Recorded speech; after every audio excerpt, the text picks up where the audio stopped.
আপনি শ্রদ্ধা করতে পারতেন না, আপনার ছেলে মেয়েকে আপনি স্নেহ করতে পারতেন না, সে শক্তি দিয়ে পাঠিয়েছে। কিন্তু আমরা বেজাগায় শক্তি খরচ করি, অজাগায় অকাম কুকাম করি, তাই শক্তিহীন হয়ে পড়ি। তাই খরচ যদি বেশি হয়ে যায় তাহলে তো মরতেই হবে। তাই ইনকাম করতে হয়। কি ইনকাম? টাকা পয়সা না, ঈশ্বরীয় শক্তির ইনকাম করতে হয়। প্রত্যেকটা মানুষ যদি প্রতিজ্ঞা করে যে আমি ঈশ্বরীয় শক্তি ইনকাম করব, তাই আমি বলি, এবং ঠাকুরের কথা, একবার সৎ নাম করা মানে একটা জ্যোতির্বিন্দু ইনকাম করা।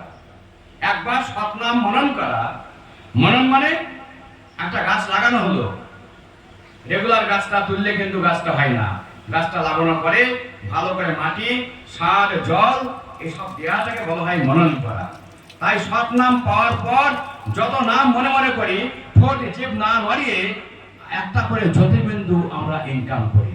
ঠাকুর দেখবেন বললো যে একটা করে জ্যোতির্বিন্দু এসে এসে যেন আমি নিজে সৃষ্ট হলাম, বহু জ্যোতির্বিন্দু এসে যেন আমাকে কেউ সৃষ্টি করলো।